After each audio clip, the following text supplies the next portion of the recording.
Hello, this is Olivier Wagner from 1040 Abroad. I've been operating 1040 Abroad since 2012. I'm an annual agent and a CPA. Today, I will discuss tax residency in Canada, which is not a US tax concept, but it impacts a lot of my clients, and we'll also get to have an overview of the residency rules as set out both in Canadian domestic law and the tax treaty. The treaty portion might be interesting to people who are not in Canada, in that most tax treaties follow the OECD template, and as such, Article 4, which sets out residency, would be similar in different treaties. This presentation is addressed to people who plan to move either to Canada or leave Canada. It is particularly of interest to US citizens in that the first step to be able to use the tax treaty is that you will be a tax resident of both countries. And US citizens, luckily, are tax residents in the US, as we all know. So they would always be able to use the tax treaty. This graph sets out the different steps you can go through to see whether you're a resident of Canada, what kind of resident you are.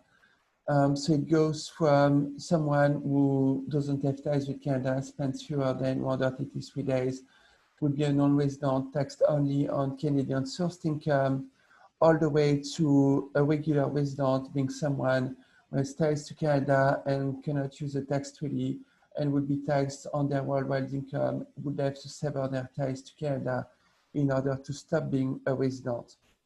And we have the deemed resident, non-resident in between. So the ties with Canada. So we would first have primary ties, such as a dwelling in Canada. That would be if you live at the same place for at least 2 months. If you have a spouse or children living in Canada, you will have significant ties and therefore most likely be a tax resident. Also, if you are a permanent resident and you have provincial health coverage, you would be tax resident of Canada. There's a lot of secondary ties that the CRA could look at to determine whether you are actually a tax resident of Canada. No single such tie would make you be a tax resident of Canada, but looked together, they might indeed cause you to be a tax resident of Canada. So, if you are a resident of Canada, would you be able to become a deemed non-resident, meaning that you would be taxed only on your Canadian income? Well, if you are a tax resident under Canadian law, as well as the law of a foreign country, and that country has a tax treaty with Canada, such as the US, yes, you might.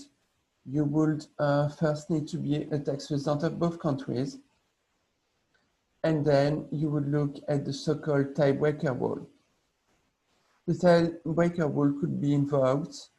So first you would look at, so as I said on the previous slide, you will use the tax treaty to become a resident of one country and not the other. The tiebreaker rule will help you decide which one country that would be.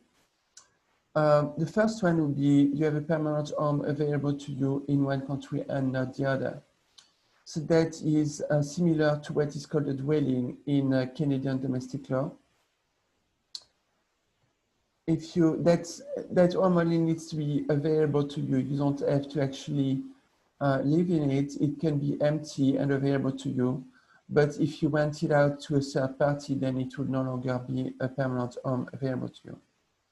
If you have a permanent home available to you in both countries or neither, then you go to the second step, where we would look at the center of vital interest, which is very similar to the residential ties that we looked at under Canadian domestic law.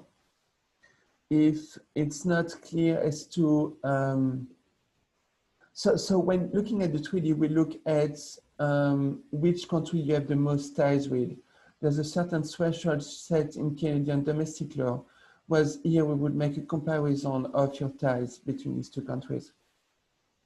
If it's not clear which one of these two countries you have the closest ties to, then we look at your habitual abode. That's where you spend the most time on the ground.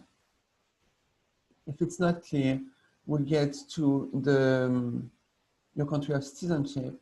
If you're a citizen of both countries or neither, then there's a special procedure for the CRA and the IRS to talk to each other and determine which one of the two you are resident of.